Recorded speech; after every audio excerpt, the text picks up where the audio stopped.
This is Nightly Business Report with Bill Griffith and Sue Herrera.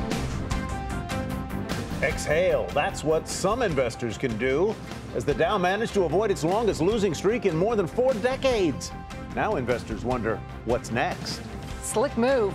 OPEC agrees to pump more oil, kind of. But the deal sent energy shares spiking and oil prices jumping. And pumping the brakes. The White House threatens tariffs on all European cars, and that could make your next BMW or Audi much more expensive. All that and more on Nightly Business Report for Friday, June 23rd. Good evening, everyone, and welcome. I'm Tyler Matheson, in for Bill Griffith. And I'm Contessa Brewer, in tonight for Sue Herrera. The broader market rallied today on Wall Street. The underpinning for that, energy shares rose, with ExxonMobil and Chevron each up more than 2% after OPEC's decision to raise output, but only moderately. That, in turn, also sent oil up the most in one day since November 2016. Brian Sullivan is in Vienna tonight.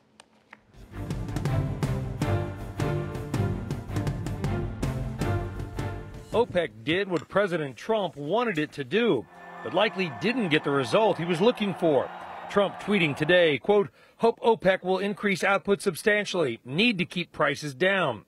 The group did agree to increase output by as much as 1 million barrels per day, but oil prices rose instead. Oil analyst Clay Siegel says it's because the actual increase will likely be less than the headlines suggest. It's going to be less than that because some of the countries have already been producing more than agreed. So the increase would be fractional. The unusual way OPEC made the move may have also contributed to the price jump. Instead of coming out and simply saying it was raising output by a specific number of barrels, OPEC instead is relying on a formula that allows its 14 member nations, plus 10 others, to back off of earlier agreed to cuts. But that's only a win for those countries who are able to pump more oil. Some, like Venezuela and Mexico, are facing big, long-term drops in output. There are going to be winners and losers. There are going to be some guys that can step up their production to take advantage, and other guys who won't be able to participate. Regardless, though, of who produces more oil and by how much, President Trump can tout the fact his pressure on OPEC may have worked. And OPEC nations that wanted to produce more oil get their wish as well. But it's more than just about the number of barrels of oil. Because in reaching a unanimous deal today, OPEC reminded the world that it remains a unified group at a time when many people are saying the cartel has lost its power.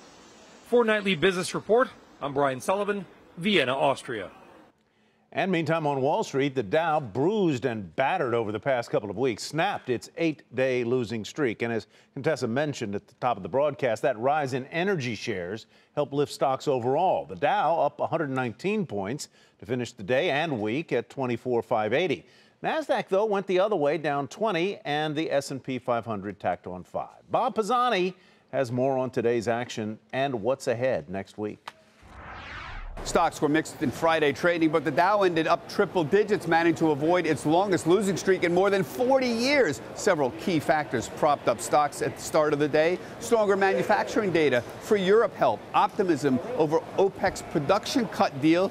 Positive results for the banks from the Federal Reserve stress test, and even some murmurs of U.S. officials potentially wanting to restart trade talks with China. But the sectors that led the charge early on, banks and retailers and semiconductors, all lost steam later in the session, with tech stocks being the first to roll over. The NASDAQ started the day higher, but quickly went negative and closed down for a second straight day. Energy was a big winner today. Crude oil prices surged about 5% following OPEC's meeting in Vienna, where major oil-producing nations agreed to raise production, but by much less than expected, due to pumping constraints. That's a positive for oil prices, as that means global supply will remain more on the moderate side for now. Next week, trade issues will still hang over the market, but the consumer will also be center stage, with the focus shifting to earnings from home builders like Lennar and retailers like Nike, plus housing and consumer sentiment reports.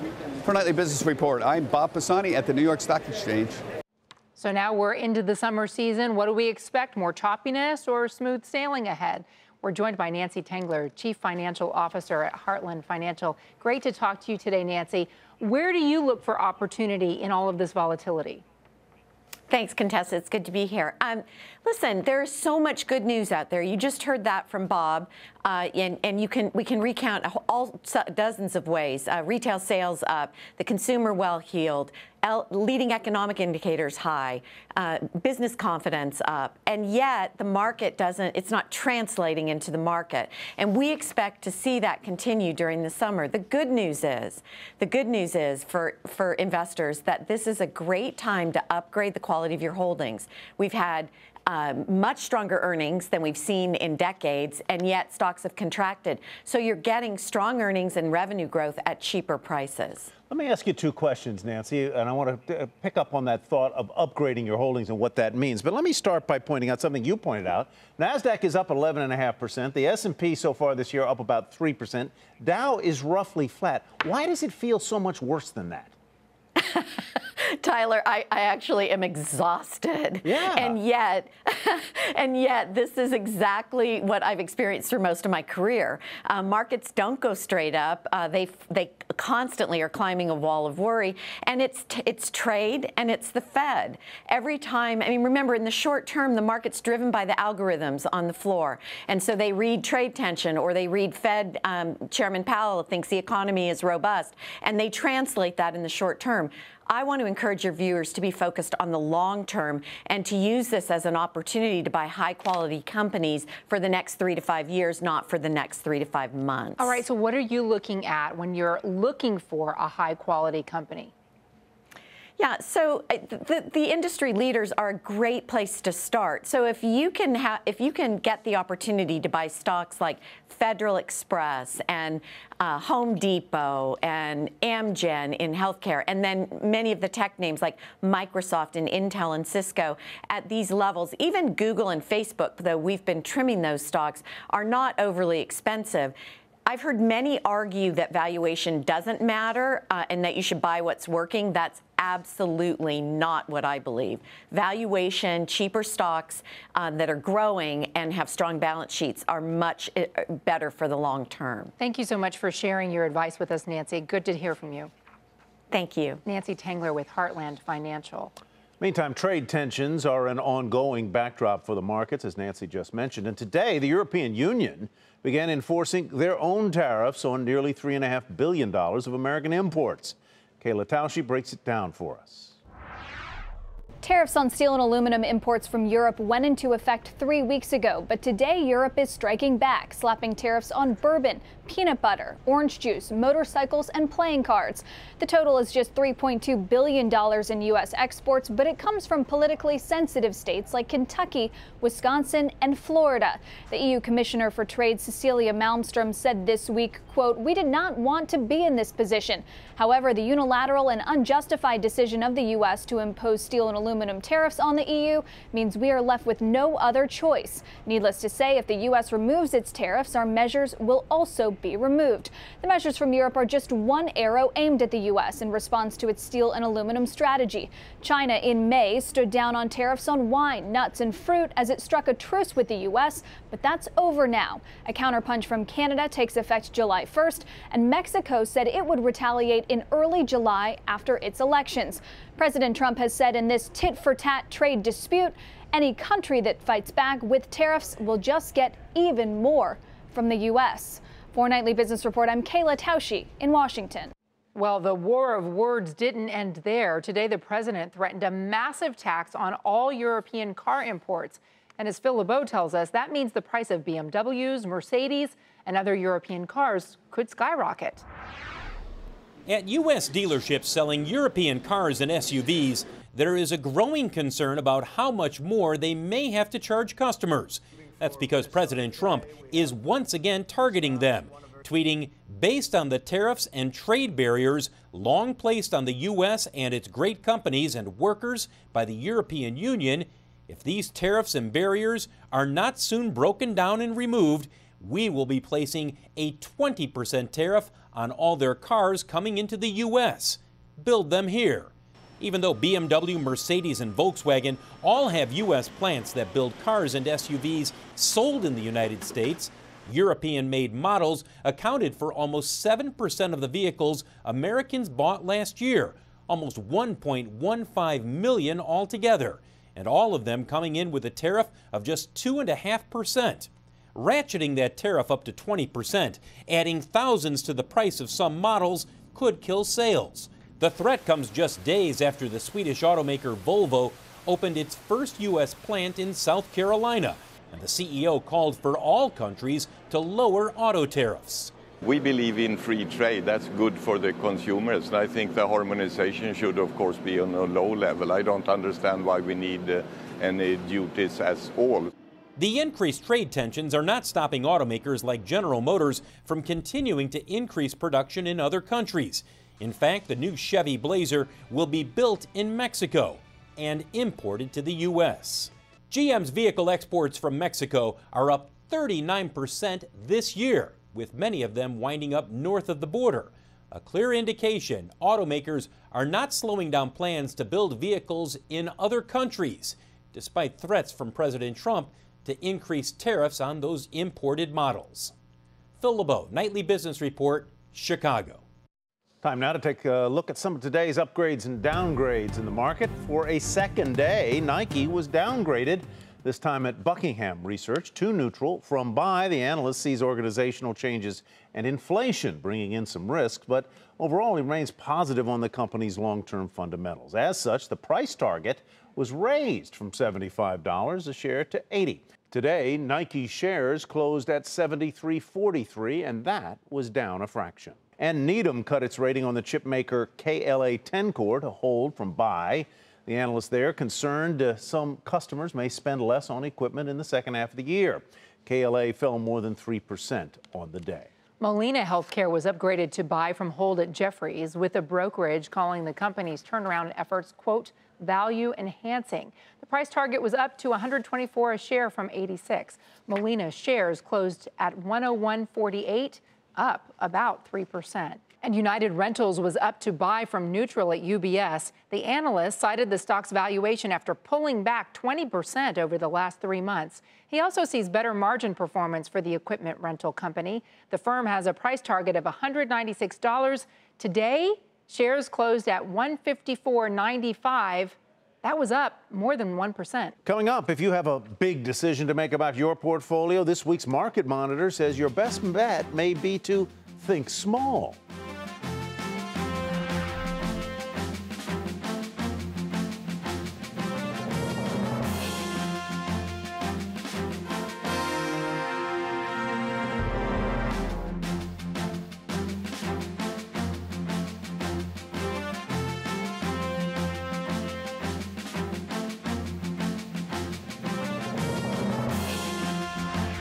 The Supreme Court said the government generally needs a warrant to use past cell phone location data as a way to track an individual.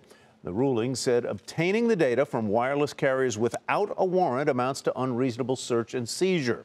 The court did grant exceptions like pursuing a suspect or protecting someone who is in immediate danger. In that ruling, the court said cell phones are a pervasive part of our daily lives, so it's no surprise that a lot of advertising money has been moving away from traditional media and into digital. But that trend is also facing a number of challenges. It was one of the topics of conversation among ad executives this week at the Cannes Lion Festival in Cannes, France. And Julia Borston was there. From Facebook's Instagram-ready video installation and Google's volleyball court and hat-making stand to Twitter and Pinterest's beach setups and Snapchat's museum exhibit composed of snaps. All the digital ad platforms are here in Cannes, spending big to draw the attention and ad dollars of chief marketing officers. And this gathering of industry heavy hitters comes amid massive consolidation, with AT&T just last week completing its acquisition of Time Warner, which ad industry veteran MediaLink CEO Michael Kasson says will drive innovation. The idea of the advanced advertising platforms and the investments that AT&T in that case will make, I think will go a long way to driving better contextual and targeted advertising, which I think is a positive for all of us. With this year's Cannes Lion coming on the heels of Facebook's data privacy scandal, here the social media giant is owning up to its mistakes and talking with marketers about the changes it's making to ensure brand safety and encouraging ad executives to do a privacy checkup on their Facebook accounts. The chief marketing officer of Unilever, one of the world's largest advertisers, explains why he is sticking with the platform. I'm satisfied with the progress they're making. We're not where we need to be yet. They know that, I know that, you know that. It's a big company and it's making some big changes. Ad executives saying there's an industry-wide focus on improving the platforms and the content on them, with Facebook investing in professionally created shows for its new Watch platform, which is a boost for the media brands such as Discovery-backed Group 9 that distributes through them. Facebook is moving towards more premium. I think they're valuing brand. I think they're valuing content more than they have before.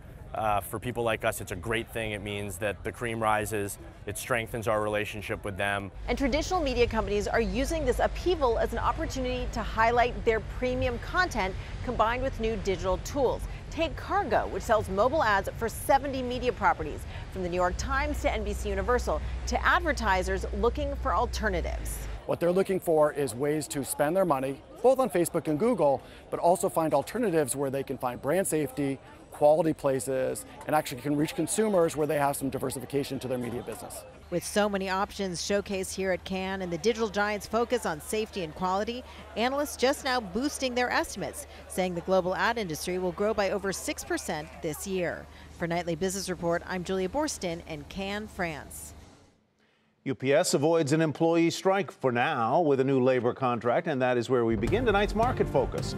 The delivery giant reached a tentative agreement with the Teamsters Union on a 5-year labor deal that includes improved benefits and higher wages for existing employees. The deal still needs to be approved by the union, but it covers about 260,000 workers. Shares of UPS up 0.25% to 113.70. BlackBerry topped expectations thanks to strong performance in its licensed software and services business. But the company said that strength is expected to peter out as BlackBerry moves to a subscription-based model. And that disappointing growth outlook seemed to catch investors off guard. Shares were off 8% on the session to $10.68. And the medical device maker Medtronic will hike its dividend 9% to 50 cents a share. Separately, the FDA expanded its approval for one of Medtronic's diabetes devices to include a younger age group. Medtronic shares up a fraction at 86.81. Despite reporting a drop in same-store sales, used car retailer CarMax reported stronger than expected revenue. Earnings also edged higher and topped estimates. Shares soared nearly 13% to an all-time high to finish the day at $80.19. Netflix's longtime communications spokesman Jonathan Friedland is leaving the company after making insensitive comments to team members. In a tweet, Friedland said he was leaving the company after 7 years. A replacement for Friedland has yet to be named. Shares were little changed in after hours. They finished the regular day down 1% to 411.09. Also after the bell, the Pentagon said Lockheed Martin and 2 of its units have won a contract to produce F-16 fighter jets for Bahrain. The contract is worth $1.1 billion. Shares of Lockheed were unchanged following the news, but closed down a fraction today at $299.38. Well, small caps are on a bit of a tear, and this week's Market Monitor bets they will continue to lead the market along with tech. Last time he was on, last November, he picked SPDR Dow Jones Industrial Average ETF up 4%. The iShares Edge MSCI USA Momentum ETF, say that 10 times fast, folks, and that is higher by 12%, and Vanguard Europe ETF lower by 1%. Jason Brown is Chief Investment Strategist at Fundex. Jason, you're picking a couple of areas here, small caps and tech, that have momentum behind them. Sometimes that's something to worry about. You're chasing what's been working. Yes. Tell me why you think this is a smart play now. Sure. At Fundex, what we've observed over time is that most trends when it comes to large cap versus small, value versus growth, foreign versus domestic, they actually last years, at least several months. The small cap trend in particular is relatively new. You mentioned technology. That's had some momentum behind it for some time now. The other thing that we've observed is that because these trends last some time, you have some time to adjust as things change, as long as you stay alert to those changes. And that's really what our strategy is all about. And your first pick is an internet index fund that is up 30% just this year alone. Amazing, right? Although it's up 50% or so for the trailing 12 months. So you might have made a similar argument or concern, you know, at the beginning of the year. And sure enough, it's up another 30% since. It's an aggressive play for a small part of the portfolio. It's got a lot of tech in it, right? 30% in FANG stocks? It's about 30% in specifically the FANG stocks, so Facebook, Amazon, and so forth. It's really entirely internet-based. So even though it's not all technology, E-Trade, and others, the whole reason why they invest in anything is because these are companies that are basically tech-focused. Second pick is iShares Russell 2000 Growth ETF.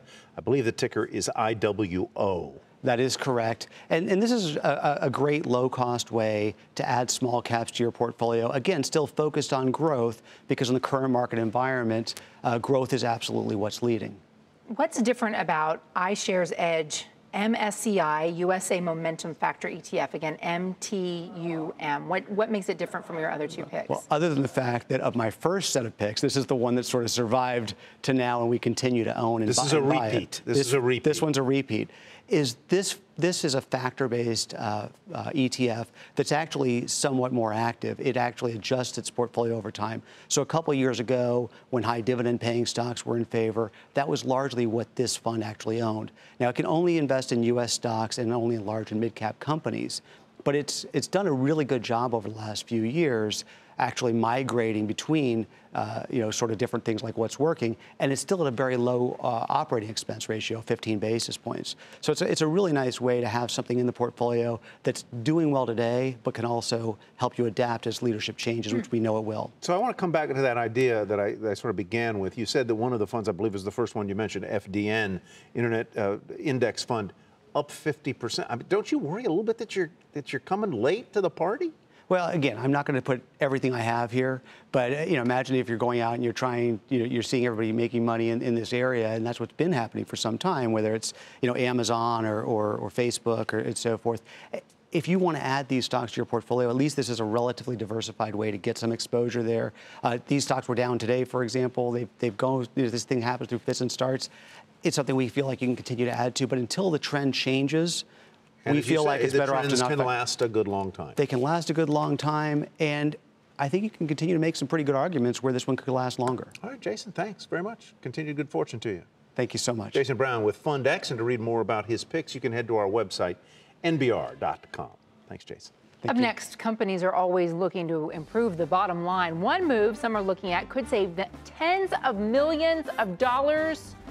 You might call it the last straw. Can you guess what I'm talking about? We'll explain.